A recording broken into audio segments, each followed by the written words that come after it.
दोस्तों, वो एक भयावह और तूफ़ानी रात थी जब पूरी सड़कें पानी से भरी थीं और चारों तरफ सन्नाटा छाया था। ऐसी रात में एक नौजवान लड़का अपनी लग्जरी गाड़ी में एक बेसहारा महिला और उसके छोटे बच्चे को सहारा दिया। लेकिन क्या यह मदद एक इंसानियत का भाव था या किसी अनजानी साजिश की पहली सीढ़ी?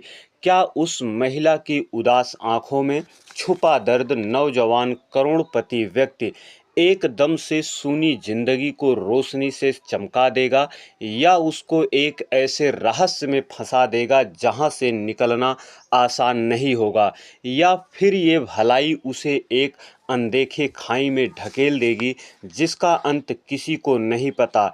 इस अनजाने रहस्य को समझने के लिए वीडियो के अंत तक जरूर बने रहें।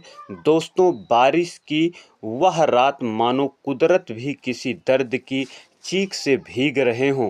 आसमान से टपकती बूंदों ने जैसे हर सड़क, हर दीवार को आंसुओं से भर दिया था और उन्हीं भीगी सड़कों पर एक चमचमाती कार धीरे धीरे आगे की तरफ चल रही थी। गाड़ी में बैठा अमरेंद्र कुमार उस शहर का सबसे बड़ा बिजनेसमैन, लेकिन अंदर से उतना ही तन्हा, खोखला एक व्यक्ति। वो हवाई अड्डे से अपने घर लौट रहा था, परंतु कार जैसे जैसे आगे बढ़ रही थी, बारिश तेज होती जा रही थी।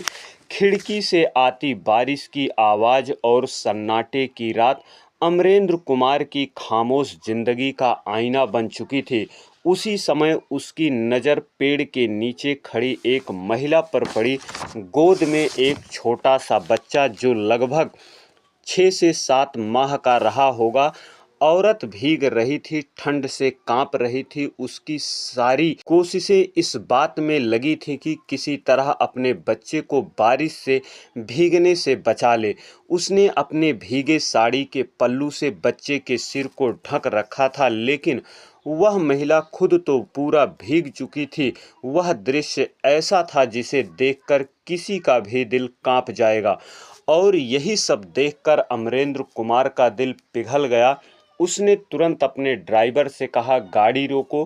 गाड़ी साइड में लगी। अमरेंद्र कुमार ने गाड़ी का शीशा नीचे किया और एक प्यारी सी आवाज़ में कहा, मैडम, आप और आपका छोटा बच्चा इस बारिश में भीगने की वजह से बीमार पड़ सकता है।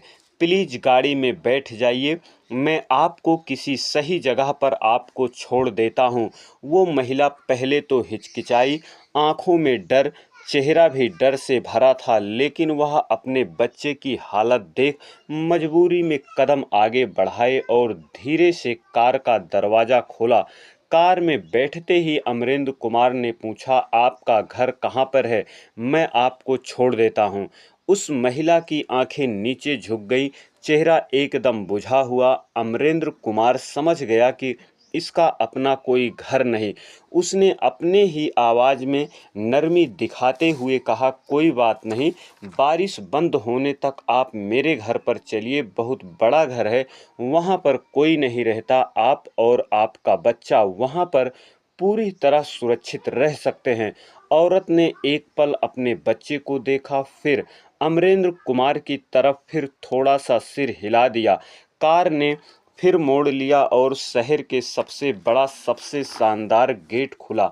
सामने खड़ी थी अमरेंद्र की कोठी, चमचमाते दरवाजे और फर्श, लेकिन हवेली का हर कोना खामोशी से भरा था, क्योंकि वहाँ पर कोई भी नहीं रहता था। अमरेंद्र ने नौकर से कहा, इन्हें ऊपर वाले कमरे में ले जाओ और तौलिया, बच्चे के लिए सूखे कपड़े भी दे दो। महिला ने धीरे से कहा, शुक्रिया अमरेंद्र कुमार मुस्कुराए, फिर नीचे आ गए। लेकिन तब तक उसके दिमाग में एक सवाल गूंजने लगा था, मैंने इतना बड़ा घर तो बना लिया, लेकिन इस घर में इंसान के हंसी की आवाज़ क्यों नहीं आती? अमरेंद्र कुमार जब घर से बाहर निकला तो उसके कदम ऑफिस की तरफ बढ़ रहे थे, लेकिन उसका दिल बार बार उसी कमरे की तरफ लौट रहा था जहां वह महिला अपने बच्चे के साथ में थी। के चेहरे की उदासी, बच्चे को बचाने की उसकी बेकरारी और बिना कुछ मांगे सिर्फ एक शुक्रिया कहकर शांत हो जाना, ये सब कुछ अमरेंद्र कुमार को किसी अनदेखी डोर से बांधने लगा था। कार में बैठते ही ड्राइवर ने पूछा, कहाँ चलना है सर? साहब, अमरेंद्र कुमार थोड़ी देर चुप रहा।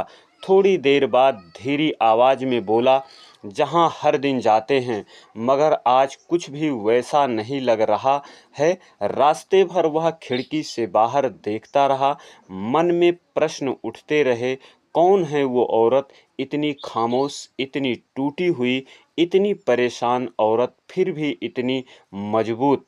करीब 3 घंटे बाद जब अमरेंद्र कुमार काम निपटाकर घर वापस लौटा तो हवेली के गेट के अंदर कदम रखते ही कुछ ऐसा हुआ जो उसने कई वर्षों से महसूस नहीं किया था। घर के अंदर से हंसी की आवाज आ रही थी, एक नर्म मीठी मासूम सी हंसी जिसमें कोई डर नहीं था, कोई बनावट नहीं थी, बस एक सच्चा सा जज्बा था। जानने की कोशिश की। अमरेंद्र कुमार हिचकिचा गया। उसके कदमों ने अपने आप ऊपर के कमरे की ओर खुद बढ़ने लगे। दरवाजे के पास पहुंचा तो देखा वो महिला अपने बच्चे को गोद में लेकर हंसा रही थी। बच्चा खिलखिलाकर हंस रहा था। उस मासूम हंसी के बीच माँ का चेहरा खिल उठा था। बारिश की रात, वो उदास आंखें कुछ पल के लिए रोशनी में डूबी हुई थी। अमरेंद्र वहीं खड़ा रह गया। दिल कुछ कह रहा था लेकिन जुबान शांत थी। उसी पल बच्चे की नज़र अमरेंद्र कुमार पर पड़ी। फिर औरत ने भी पलट कर देखा। उसे देखकर उसकी हंसी रुक गई, चेहरा संकोच में पड़ गया। अमरेंद्र कुमार को जैसे किसी ने अंदर से झकझोर दिया। वो हल्की मुस्कान के साथ बोला, नहीं, आप बच्चे को हंसाइए, मैं तो सिर्फ देख रहा था। इस वीरान घर में बच्चे की आवाज़ कितनी अजनबी सी लगती है। इतना कहकर वह नीचे चला गया। उसके चेहरे पर पहली बार एक हल्की सी मुस्कान थी जो अंदर ही अंदर खाली दिल को छू रही थी। चेयर पर बैठते हुए उसने अपने आप को से पूछा, क्या ये वही एहसास है जिसे मैं सालों से खो चुका था? क्या इस हंसी में मेरी जिंदगी का कोई जवाब छुपा है? दरवाजे पर घंटी बजी, दरवाजा खुला। उसके सामने खड़ा था अमरेंद्र का बचपन का दोस्त विजय। वो 2 साल बाद विदेश से लौटा था, सीधा अमरेंद्र के घर पर चला आया था। दोनों गले मिले हंसे बैठे, तभी विजय का ध्यान ऊपर से आती हंसी की आवाज पर गई। वो चौंक कर बोला, दोस्त, तू किसी की हंसी सहन कर रहा है? ये कैसा चमत्कार है? अमरेंद्र कुमार थोड़ा से मुस्कुराया। एक औरत, उसका 6 माह का बच्चा बारिश में भीग रहे थे। मैंने बस एक इंसानियत दिखाई और उन्हें कुछ समय के लिए यहाँ पर रहने दिया। विजय के दिमाग में संदेह की बात उभर आई। अमरेंद्र, तू उस औरत को जानता है? क्या आज के समय में कोई मासूम नहीं होता? कहीं कोई चाल ना हो? अमरेंद्र कुमार ने बात को टालने की कोशिश की, लेकिन विजय के शब्द उसके जहन में गूंजते रहे। विजय तो चला गया, लेकिन उसकी कहीं हर बात अमरेंद्र के मन में तूफान की तरह गूंजती रही। वो जानता था विजय ने जो कहा उसमें आज के समय के मुताबिक सच्चाई भी थी, लेकिन फिर भी दिल बार बार कहता रहा, वो औरत ऐसी नहीं हो सकती। लेकिन जब मन उलझा, दिल डरा हो, तब आदमी चाहे न चाहे शक की परछाई दिल पर उतर ही आती है। अमरेंद्र कुमार काफ़ी रात तक करवटें बदलता रहा। उसे नींद नहीं आ रही थी।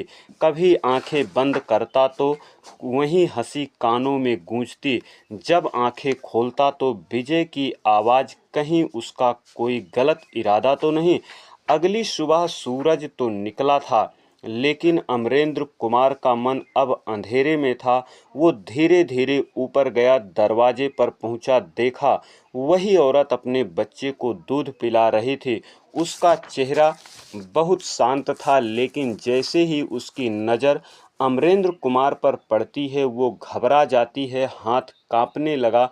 अमरेंद्र कुमार थोड़ी देर चुप रहा, फिर अपने अंदर के संकोच को छोड़ते हुए बोला, मैं जानता हूँ ये सवाल सही नहीं, लेकिन मैं जानना चाहता हूँ आप कौन हैं, आपकी ज़िंदगी में क्या चल रहा है। मुझे नहीं लगता, आप बस एक अजनबी हैं। औरत ने कोई जवाब नहीं दिया, बस आंखें भर आईं, गला रूख गया। बच्चा अभी भी उसकी गोद में मासूमियत से देख रहा था। फिर बहुत धीमी आवाज में कहा, साहब, आपने मेरी मदद की, इसके लिए मैं आपकी बहुत बहुत शुक्रगुजार हूँ। अगर आपको लगता है कि मेरा कोई इरादा गलत है तो मैं अभी यहाँ से चली जाती हूँ, बारिश भी बंद है। यह कहते हुए उसने अपने बच्चे को तेज से अपने सीने से लगाया और उठ खड़ी हुई। अमरेंद्र ने आगे बढ़कर उसे रोकना चाहा, कुछ कहना चाहा, लेकिन शब्द नहीं निकल पाए। वह बस उसे जाते हुए देखता रहा। कैसे वो औरत जो कल तक बेसहारा थी, आज भी खुददार होकर बिना कुछ सवाल के जवाब लिए हवेली से बाहर चली गई। अपने बच्चे को बाहों में लिए जैसे अपने सभी दुखों को दबाकर दुनिया से फिर एक बार लड़ने जा रही है। उस रात अमरेंद्र कुमार ने कोई नींद नहीं ली। कभी वो हंसी उसे सोने नहीं देती, तब उसकी नम आंखें उसको अंदर तक तोड़ देती। सुबह होते ही उसने फैसला लिया, मैं जानता हूँ मैंने गलती की है, अगर उसे फिर से न ढूंढा तो ये सज़ा मैं अपनी पूरी ज़िंदगी नहीं भूल पाऊँगा। अमरेंद्र ने अपने जान पहचान के लोगों को फ़ोन करना शुरू किया। पुलिस, सोशल मीडिया से मदद मांगी और फिर कुछ दिनों बाद उसे पूरी हकीकत पता चली। जितना वो जान रहा था उतना ही उसका दिल और दिमाग उलझते जा रहे थे। वो बुरी तरह से घबराया हुआ था। रूपम की कहानी बहुत दर्दनाक थी। उसे सुनते ही उसका दिल टूट गया। रूपम ने एक शांत परिवार में शादी की थी। वो एक अच्छे परिवार से थी। जब उसकी शादी हुई तो उसकी शादी से ससुराल वाले खुश नहीं थे, फिर भी बेटे के लिए उन्होंने उसे अपनाया। रूपम ने पूरे दिल से उस रिश्ते को निभाया था, लेकिन किस्मत को कुछ और ही मंजूर था। उसके पति का एक सड़क हादसे में मृत्यु हो गई तो ससुराल वालों ने उसे घर से निकाल दिया। रूपम अकेली थी। वह अपने छोटे बच्चे के साथ अपने मायके जाने के लिए उत्सुक थी, लेकिन वहाँ भी उसे वही धोखा मिला।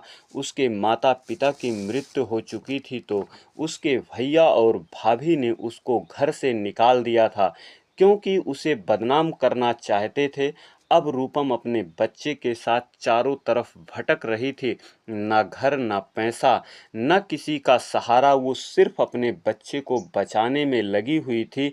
यह कहानी सुनकर अमरेंद्र कुमार का दिल पूरी तरह टूट गया था। वो अपने आप को दोषी समझने लगा।